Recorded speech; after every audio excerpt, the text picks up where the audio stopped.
The hours were long, the pay was lousy, and the work was hard. But looking back at it, I had some good times working as a butcher. Before I found out. I used to work as a knife man or a butcher for a sizable meatpacking company in the American Midwest up until a few years ago. My job wasn't very complicated. I had the less than desirable duty of making big pieces of animals, smaller pieces of animals. For 8, sometimes even 10 hours a day depending on the time of the year. I would have to use knife, saw, hammer to slice and crunch pieces of cow, steer, pig, and poultry, down to size for packaging and mincing. All within the confines of a large warehouse in freezing temperatures. I had been doing it for 10 years so far, and in that time, I had seen a lot of disgusting things. From rotted pig corpses from a farm upstate to a batch of severely bloated chickens that died from bad feed. I was even around for the Great Horse Meat Scandal of 2010, when a certain supplier from the east tried to mix horse cadavers with our shipment of beef. So yeah, in light of all of that, I think it's safe to say that it took a lot to shake me in my appetite. I said earlier that we tend to work longer than normal hours depending on the time of the year. And closer to the end of the year with Thanksgiving and Christmas, we shift into overdrive, and taking up 10 times more stock than we usually carry throughout the year. On the assembly line, you slice down hundreds of animals a day, so much that your eyes feel watery and blurry when you finally change focus, and you lift your head away from the cutting table where you work. It's sort of the same experience when you spend too long looking at a computer screen or a television. It was the week before Christmas and we had pig cadavers and turkeys to start cutting down. I showed up to work as usual. I parked in the designated spots and I began washing down from the day before. My supervisor Marcelo was on the phone arguing with someone. My guess was one of the new guys had called in sick. I winced, thinking of being one person short on our table today because it meant having to pick up the slack and do double the work. When that happened, a knife could slip and a finger could become a stub. After a solid 3 minutes of, "No pal, screw you," over the phone, Marcelo walked over to me and told me just what I didn't want to hear. "Paul ain't coming in today. Some BS about his sinuses and the warehouse not being the best place for him right now. Can you believe that?" "Uh-huh," I said, still mopping up the tiles. "Anyway, you'll have to help out in the freezer with the guys in between cuttings."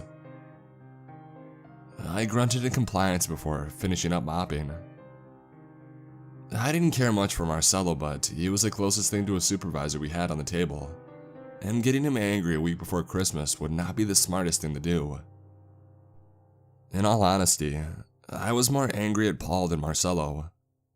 That douche wasn't sick at all. Just yesterday he was dicking around with some other slobs in the freezer and now all of a sudden he can't make it in. As the day went on, I was cutting as usual when I was called away by Marcelo to pick up freezer duty at around 10 a.m.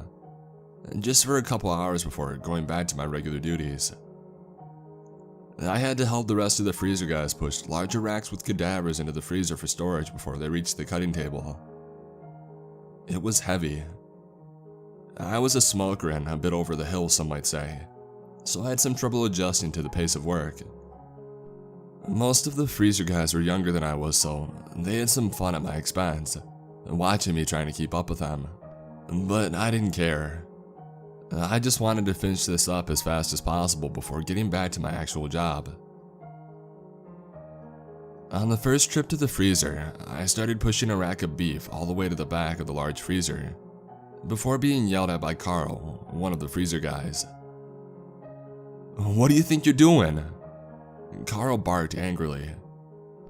He was a large man and he looked genuinely pissed off. I didn't know if this was another joke or if he was serious. He seemed serious enough. "Getting this beef in here before it goes bad, I think." "No, you wasn't thinking." He said angrily before Ernie, one of the younger guys, had to explain this isn't my usual task. He looked at Ernie and then he looked back towards me, before gesturing me to follow him around the corner.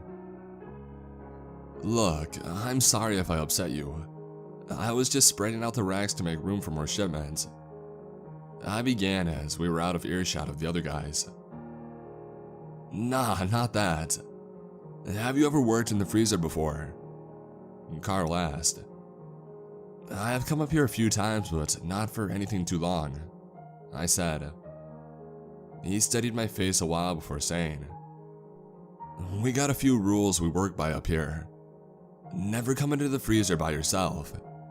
If you're trapped in here after hours, the automatic dial doesn't open until 6 a.m. the following morning, which means your ass is good as dead. Yes, sir, I won't. He cut me off. And another thing, we avoid the back of the freezer at all costs. We don't go near it. We don't even look at that corner for too long. Do you understand me? He asked before staring at me. Yeah, sure, I won't. Is it like asbestos or something? I asked. What? I mean, if it's a health hazard, you should let the union know about it, I said. It's not. Look, just do what I say. You're only here for a couple of hours and then you're back to your old post. He turned and he walked away, but before he did, I swore that I could see a look of genuine concern and fear in his eyes. I was confused, but like he said, I only had a few more hours today, so it wouldn't pay to be curious. I pushed a few more trays into the freezer for almost an hour, before my shoulder and back started to burn from exhaustion. During the trips, Ernie showed me a strip of bright yellow electrical tape covering the floor of the freezer, dividing it into two distinct halves. He said that the tape was the boundary for storage and we didn't ever go beyond it. Standing in the doorway, you would hardly notice it, but in addition to the tape, the darkness at the back of the room was also a divider. None of the lights seemed to be working in the back there.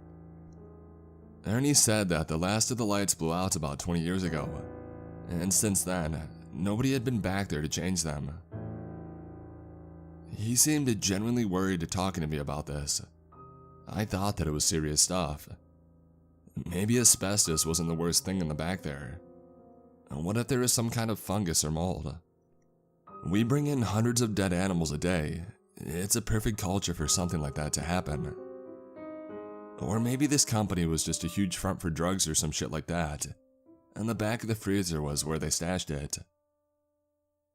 But then I remembered, these were the same guys joking about my arthritis and my bad back an hour ago, so I was a little skeptical with what he told me next. There is something alive in the back there, Ernie whispered. What? Get the hell out of here. No, listen. Ernie gestured me out of the room, the same way that Carl did. When we were finally outside, he said, Look man, I'm not down on the details too much. All I know is that there is something back there. It can hear us when we're walking around and it doesn't like us one bit. What do you mean, like rats or something? I asked. Ernie looked at me like I had a skull full of shit. No man, I saw it once. A few years ago, I had to readjust the ceiling hooks and I saw it. It looked like a man, but something wasn't right about it. I saw it out of the corner of my eye, so I thought it was Jesse or Carl or one of the other guys messing around, but it was something else. I turned and I saw it. It was... Hurry up over there! Carl yelled from the loading bay, a short distance away. Ernie looked at me and just said this. It's not normal, man. Everybody knows about it, but they just keep it a secret. That's why Paul's not here today, and that's why he'll probably never come back here if he's smart. I went from being slightly curious to totally perplexed in a space of an hour. I had to know what was going on here, But the more I thought about it, the more I realized how strange this whole situation was. On an almost weekly basis, I saw new workers for the freezer department in the warehouse. I normally didn't think about it, but I started wondering why there was such a high turnover for the staff there. I first thought that maybe the work was too difficult, but about 5 able-bodied guys could do what we were doing, so that couldn't be it. And then I started to think about the dimensions of the freezer itself. I spent a couple of hours in there, and from my estimation, it was about an 18 feet by 10 feet in area. That seemed large, almost too large given the size of the warehouse that we were working in.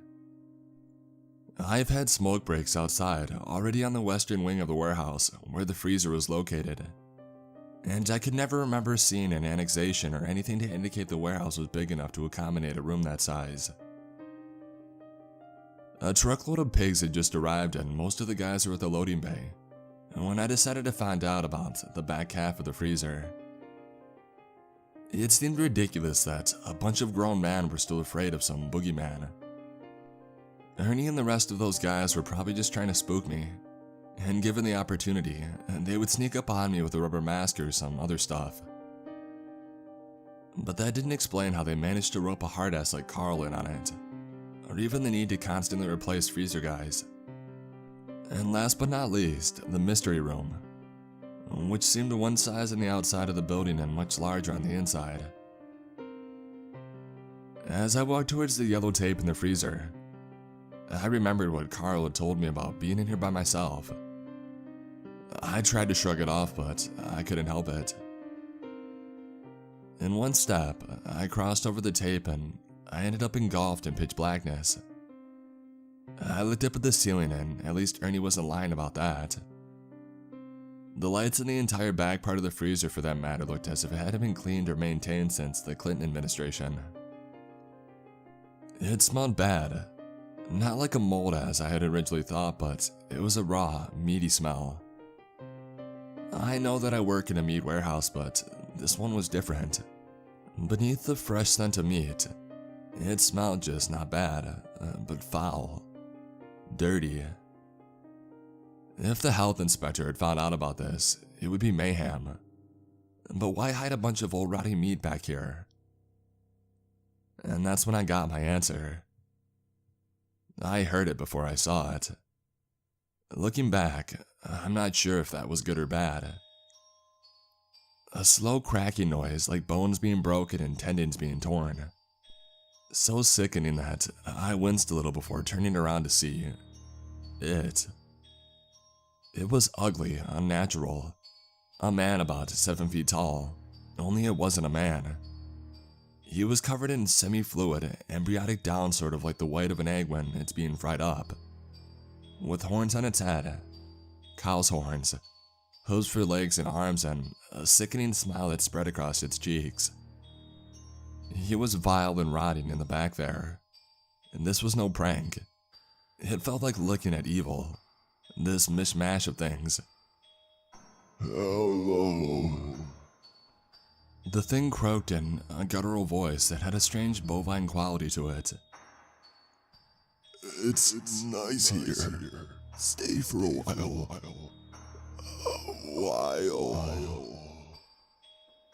It said as its eyes rolled back into its skull, the broad smile turning into a frown as it belched out a wicked laugh. Then what I can only describe as a cow's wail. I couldn't speak.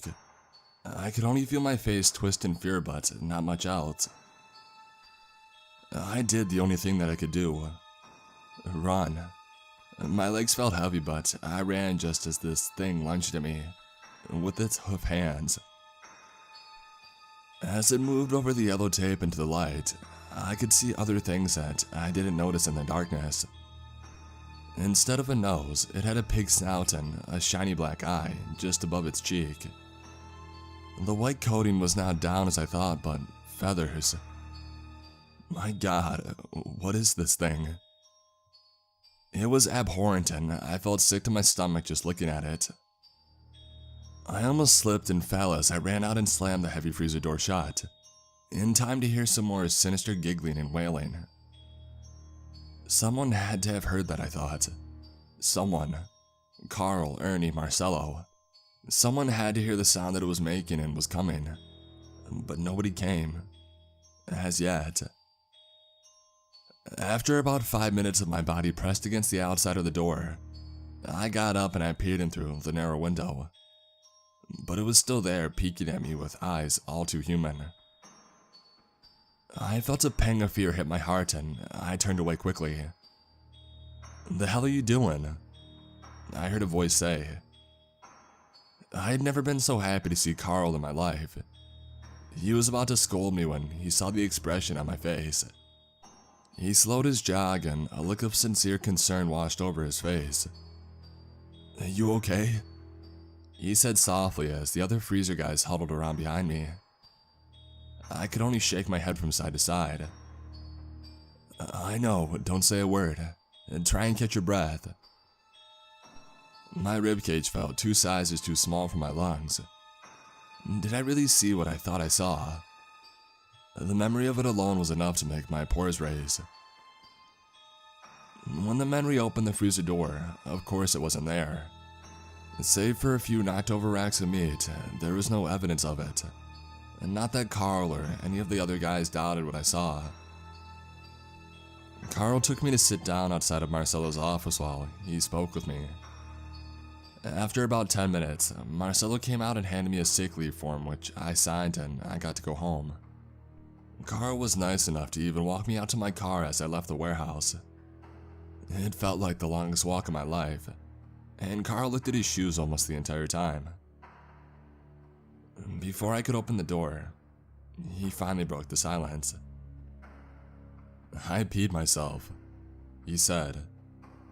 I looked at him, expecting to see him laughing, but his face was more serious than ever. Lips firm, eyebrows tensed. "The first time I saw it, I pissed myself, so you don't have to feel ashamed." I began thinking about what I saw, and I had to close my eyes again to try and get it out. What was that? I wondered how it could survive all those years undetected. Nobody seeing anything. There were so many logical fallacies to what I had witnessed. Carl must have seen the look of utter disbelief and spoke first. "I don't know what it is. When I saw it all those years ago, it was in better condition. At least based on what the guys are telling me now, it seems to be decomposing. There have been complaints to management, and they've all been shrugged off. I think they're hoping that sooner rather than later, it just rots away in there and isn't a problem anymore." I've heard stories from some of the older guys, and they found it inside of a cow carcass once. Sort of like a fetus, and they disposed of it. And then it just sort of grew. I don't know. "I feel sick," I said. "Yeah, you'll feel that way for a while. Go home, give yourself a full scrubbing, and don't come back here. You're better off without this job." I climbed behind the wheel and I started the engine. When I looked back at him, I asked him one last question. "Why did you stay?" "I don't know. Part curiosity, partly one of these days I hope to see it rot and die in there." I thought about that before I saw him walk back inside. Excerpt from the Indiana Tribune dated July 22nd, 1998.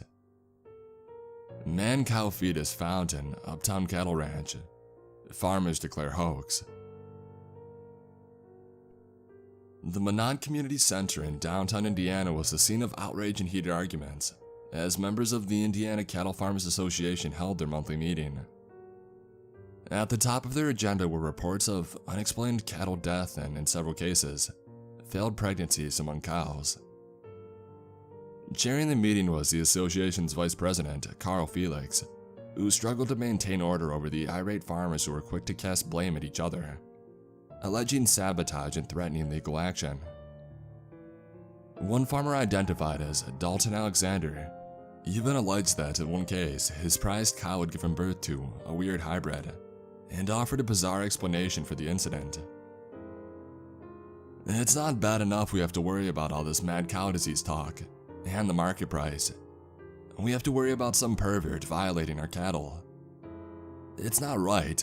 This is against God, and if the state won't do something about it, we will. Dalton's remarks were met with ridicule among his fellow farmers, while others dismissed the claims as an outright hoax, prompting an early adjournment of the meeting. Officials from the state Agricultural Board and the Center for Disease Control visited several farms upstate earlier this week. They indeed confirmed a series of bizarre deaths and ruled out the possibility of mad cow disease. Officials did not comment on the authenticity of Dalton's claims.